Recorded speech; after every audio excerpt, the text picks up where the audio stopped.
ব্রিটেনের সংসদীয় উপনির্বাচনে লেবার পার্টির অ্যান্ডি বার্নহ্যামের ভূমিধস জয়, প্রধানমন্ত্রী কিয়ার স্টারমারকে সরাসরি চ্যালেঞ্জ।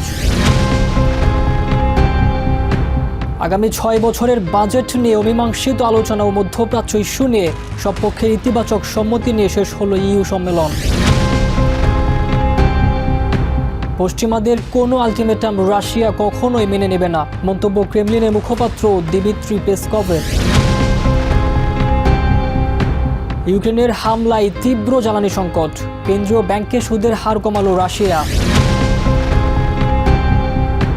ইউরোপ জুড়ে তীব্র তাপপ্রবাহ, বিপর্যস্ত জনজীবন। ইউরোপের হালনাগাদ ও বৈচিত্র্যময় খবরাখবর আপনাদের সামনে এক নজরে তুলে ধরছি আমি Abdullah Mamun.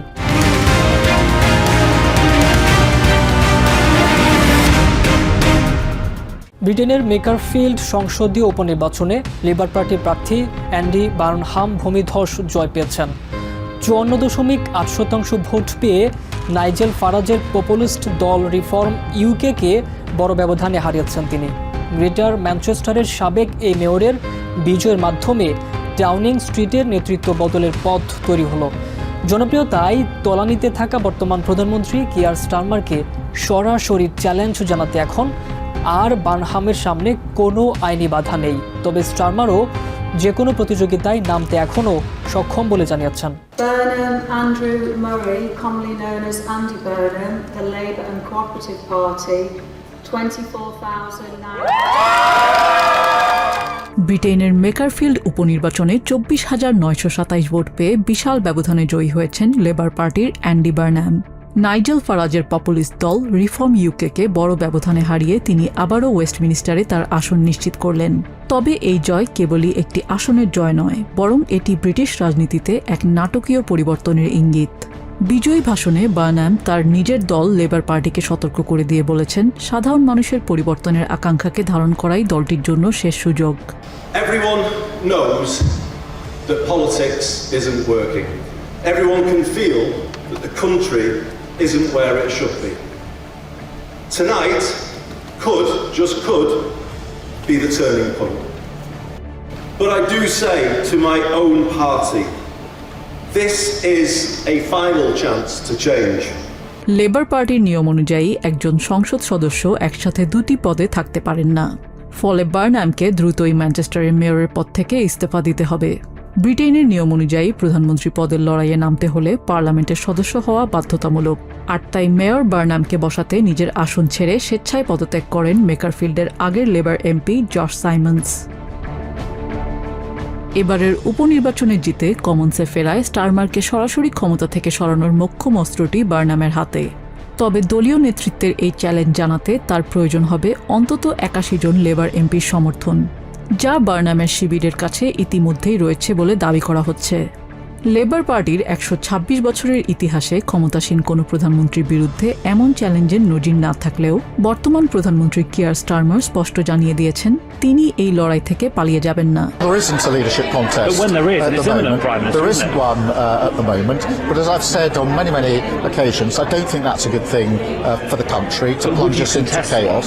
I would also add that now that Andy has won, which is really important, really good, he's a huge asset to us, then now will inevitably be a Manchester mayoralty by-election starting straight away. So it's important that we pull together for that.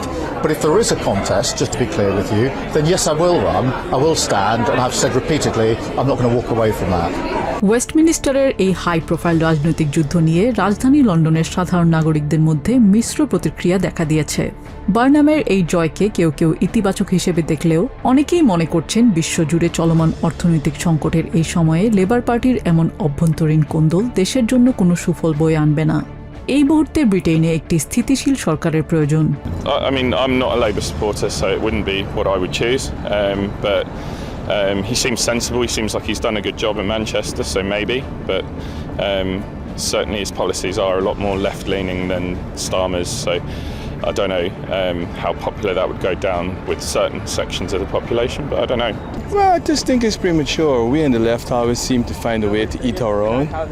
Keith Starmer isn't, as people think, doing a fantastic job, but I think in these uncertain times you need a steady hand. The left is either going to go further left, which I don't think is a winning strategy for Labour? Are they going to go further right, in which case they're going to lose in order to capture some ground from reform, which I think is a terrible strategy. মেকারফিল্ডের এই ফলাফল আগামী September মাসের labour party কনফারেন্সের আগেই দেশটিতে এক নতুন রাজনৈতিক অস্থিরতার দ্বার উন্মোচন করতে যাচ্ছে। এখন দেখার বিষয় অ্যান্ডি বার্নামের জনপ্রিয়তার জোয়ারের কাছে কিয়ার স্টারমার শেষ পর্যন্ত টিকে থাকতে পারেন নাকি ব্রিটেনের ক্ষমতায় আসতে যাচ্ছে নতুন কোনো মুখ। নিজিয়া জামি, টিভিএন 24 নিউজ ডেস্ক। ব্রাসেলসে শেষ হলো ইউরোপিয়ান ইউনিয়নের 2 দিন ব্যাপী উচ্চ পর্যায়ের শীর্ষ সম্মেলন। 2028 থেকে 2034 সালের জন্য প্রস্তাবিত 2 ট্রিলিয়ন ইউরোর মেগা বাজেট, অভিবাসন সংকট এবং মধ্যপ্রাচ্য পরিস্থিতি নিয়ে উত্তপ্ত ছিল ইইউ নেতাদের এই বৈঠক। একই সাথে ইউক্রেন সংকটের অবসান ও রাশিয়ার সাথে সরাসরি নতুন কূটনৈতিক চ্যানেল খোলার বিষয়েও আলোচনা করেন নেতারা। ব্রাসেলসে পর্দা নামল ইউরোপিয়ান ইউনিয়নের শীর্ষ সম্মেলনের, তবে রেখে গেল গভীর রাজনৈতিক ফাটল। ইইউর প্রস্তাবিত 2 ট্রিলিয়ন ইউরোর দীর্ঘমেয়াদী বাজেট নিয়ে ব্রাসেলসে মুখোমুখি অবস্থানে ছিল সদস্য দেশগুলো। জার্মানি ও নেদারল্যান্ডসের মতো ধনী দেশগুলো যেখানে খরচ কমানোর পক্ষে, সেখানে সাদার্ন ও ইস্টার্ন ইউরোপের দেশগুলো কৃষি ও আঞ্চলিক খাতে বরাদ্দ রাখার সমর্থনে। বাজেট ছাড়াও এবারের সম্মেলনে বড় বিতর্ক ছিল ইইউ এর বাইরে অভিবাসী ফেরত কেন্দ্র স্থাপন নিয়ে। ফ্রান্স ও স্পেন এই পরিকল্পনার তীব্র বিরোধিতা করলেও 19টি দেশ দ্রুত এর বাস্তবায়ন চায়। তবে ইউক্রেন যুদ্ধ অবসান ও ভবিষ্যৎ শান্তি আলোচনায় ইউরোপের নিজস্ব অবস্থান নিশ্চিতের বিষয়ে একমত ইইউ নেতারা। ইউরোপিয়ান কাউন্সিলের প্রেসিডেন্ট অ্যান্তোনিও কস্তা ইইউর বাকি রাজধানীগুলোকে না জানিয়েই ক্রেমলিনের সাথে যে গোপন কূটনৈতিক যোগাযোগের লাইন খুলেছেন তা নিয়ে তীব্র ক্ষোভ তৈরি হয়েছে জোটে। যদিও ফ্রান্সের প্রেসিডেন্ট ইমানুয়েল ম্যাক্রো এই পদক্ষেপকে সমর্থন করে মনে করিয়ে দেন, ইউক্রেন সংকটের যে কোনো স্থায়ী সমাধানে ইউরোপকে নিজের স্বার্থেই আলোচনার মূল টেবিলে থাকতে হবে। আমেরিকার উপর ভরসা করে বসে থাকলে চলবে না। আমরা কোনো মধ্যস্থতাকারী নই, আমরা ইউক্রেনের পাশে আছি। তবে যখনই কোনো শান্তি আলোচনা হবে, ইউরোপিয়ানদের সেই টেবিলে থাকতে হবে, কারণ এখানে ইউরোপের নিজস্ব স্বার্থ জড়িত। ইউরোপিয়ান ইউনিয়ন এবং এর সদস্য দেশগুলোর সেখানে নিজস্ব ও কার্যকরী ভূমিকা থাকবে। এদিকে সম্মেলনের দ্বিতীয় দিনে বড় অংশ জুড়ে ছিল মধ্যপ্রাচ্য পরিস্থিতি এবং আমেরিকা ইরান নতুন চুক্তির প্রভাব। বিশেষ করে হরমুজ প্রণালীতে আন্তর্জাতিক বাণিজ্যিক জাহাজ চলাচল নির্বিঘ্ন করতে একটি যৌথ নৌমিশন গঠনের বিষয়ে দীর্ঘ আলোচনা করেন নেতারা। এছাড়া ওয়েস্ট ব্যাংকে ইসরায়েলি বসতি স্থাপনের বিষয়ে ইইউর পররাষ্ট্রনীতি বিষয়ক প্রধান কায়া কালাস ইসরায়েলকে বর্ণবাদী বৈষম্যের দেশ সাউথ আফ্রিকার সাথে তুলনা করেছেন বলে অভিযোগ উঠেছে। এ বিষয়ে আয়ারল্যান্ড কালাসের পাশে দাঁড়ালেও জার্মান চ্যান্সেলর ফ্রেডরিক মার্স তীব্র বিরোধিতা করেছেন। প্যালেস্টিনিয়ান ভূখণ্ডে আগ্রাসনের কারণে ইসরায়েলের বিরুদ্ধে কোনো ধরনের বাণিজ্য নিষেধাজ্ঞা বা কঠোর অর্থনৈতিক ব্যবস্থা নেয়ার প্রস্তাব নাকচ করে দেন মার্স। আমেরিকা ও ইরানের মধ্যে হওয়া যুদ্ধবিরতি যেন দক্ষিণ লেবাননেও কঠোরভাবে কার্যকর থাকে, সেটি এখন অত্যন্ত জরুরি। আমি ইসরায়েলি প্রধানমন্ত্রী নেতানিয়াহুকেও বলেছি ওয়েস্ট ব্যাংকে অবৈধ বসতি স্থাপন বন্ধ করতে। তবে ইসরায়েলের বিরুদ্ধে কোনো ধরনের বাণিজ্য নিষেধাজ্ঞার প্রস্তাব জার্মানি সরকার সরাসরি প্রত্যাখ্যান করছে। ইউক্রেন সংকটের স্থায়ী সমাধান আর মধ্যপ্রাচ্য উত্তেজনা প্রশমনের তাগিদের মধ্য দিয়েই শেষ হল 2026 সালের এই মহাসম্মেলন। বিরোধপূর্ণ নানা বিষয় থাকলেও আগামী অক্টোবরের মধ্যে প্রস্তাবিত মেগা বাজেটের একটি প্রাথমিক খসড়া তৈরিতে সম্মত হয়েছেন নেতারা, যা চূড়ান্ত রূপ পাবে চলতি বছরের শেষ নাগাদ। নিজিয়া জামি, টিভিএন 24 নিউজ ডেস্ক। মস্কোর প্রধান তেল শোধনাগারে ইউক্রেনের বড় আকারের ড্রোন হামলার জবাবে এবার কিয়েভ জোড়ে ভয়াবহ পাল্টা হামলা চালিয়ে যাওয়ার ঘোষণা দিয়েছে ক্রেমলিন। বৃহস্পতিবার গ্যাজপ্রমের কাপোথনিয়া শোধনাগার লক্ষ্য করে প্রায় 200 এবং পুরো রাশিয়া জুড়ে রেকর্ড 1000 ড্রোন ছড়েছে ইউক্রেনিয়ান বাহিনী। এতে শোধনাগারটিতে তীব্র বিস্ফোরণ ও আগুন ধরে যায় এবং মস্কোর 4টি বিমানবন্দর বন্ধ করে দেওয়া হয়। শুক্রবার ক্রেমলিনের মুখপাত্র দিমিত্রি পেসকভ এবং পররাষ্ট্রমন্ত্রী সের্গেই ল্যাভরভ স্পষ্ট জানিয়েছেন, প্রেসিডেন্টের নির্দেশ অনুযায়ী ইউক্রেনের সামরিক সক্ষমতা ধ্বংস করতে রুশ বাহিনীর বিধ্বংসী বিমান হামলা নিয়মিত জারি থাকবে। কিয়েভ আলোচনার পথ বন্ধ করে দেওয়ায় সামনে যুদ্ধক্ষেত্রে তাদের পরিস্থিতি সম্পূর্ণ বিপর্যয়কর হবে বলে দাবি করেছে মস্কো। পেসকভ আরও হুঁশিয়ারি দেন, রাশিয়া গঠনমূলক সংলাপের জন্য উন্মুক্ত হলেও পশ্চিমাদের কোনো আলটিমেটাম বা একতরফা শর্ত কখনোই মেনে নেবে না। পশ্চিমা নেতারা মনে করেন রাশিয়ার সাথে আলোচনা শক্তির অবস্থান থেকে কিংবা রাশিয়ার দুর্বলতাকে পুঁজি করে হওয়া উচিত। রাশিয়া পশ্চিমাদের কোনো একতরফা শর্ত কখনোই মেনে নেবে না। এই ধরনের কথাবার্তা কোনো ফলাফল বয়ে আনবে না। রাশিয়ার কেন্দ্রীয় ব্যাংক শুক্রবার মূল সুদের হার 25 বেসিস পয়েন্ট কমিয়ে 14.25% করেছে। বিশ্লেষকদের প্রত্যাশা ছিল 50 বেসিস পয়েন্ট কমানো হবে। ব্যাংকটি বলেছে, জ্বালানি উৎপাদন কমে যাওয়ায় মূল্যস্ফীতি বৃদ্ধির ঝুঁকি বেড়েছে। ইউক্রেনের ড্রোন হামলায় রাশিয়ার তেল শোধনাগার ও জ্বালানি অবকাঠামো ক্ষতিগ্রস্ত হয় পেট্রোলের দাম বাড়ছে এবং কিছু অঞ্চলে সরবরাহ ব্যাহত হচ্ছে। রয়টার্সকে সূত্র জানিয়েছে, 2025-এর জুন মাস থেকে গড় উৎপাদনের তুলনায় রাশিয়ার পেট্রোল উৎপাদন প্রায় 25% কমে গেছে। কেন্দ্রীয় ব্যাংকের গভর্নর এলভিরা নাবিউলিনা বলেছেন, মোটর জ্বালানির উৎপাদন হ্রাস মূল্যস্ফীতির ঝুঁকি বাড়িয়েছে। চলতি বছরে পেট্রোলের দাম বেড়েছে 6.6%, যা সামগ্রিক মূল্যস্ফীতির হার 5.3%-এর চেয়েও বেশি। উচ্চ সুদের হার, পশ্চিমা নিষেধাজ্ঞা ও জ্বালানি খাতের হামলার প্রভাবে রাশিয়ার অর্থনীতি ধীরগতিতে চলছে। তীব্র তাপপ্রবাহে পড়ছে ইউরোপের অধিকাংশ দেশ। ফ্রান্স, ইটালি ও জার্মানিতে তাপমাত্রা স্বাভাবিকের তুলনায় অনেক বেশি বেড়ে গেছে। কোথাও জারি হয়েছে লাল সতর্কতা, কোথাও আবার গরমে অসুস্থ হয়ে প্রাণহানির খবরও মিলেছে। জলবায়ু পরিবর্তনের প্রভাব আরও স্পষ্ট হয়ে উঠছে বলে মনে করছেন বিশেষজ্ঞরা।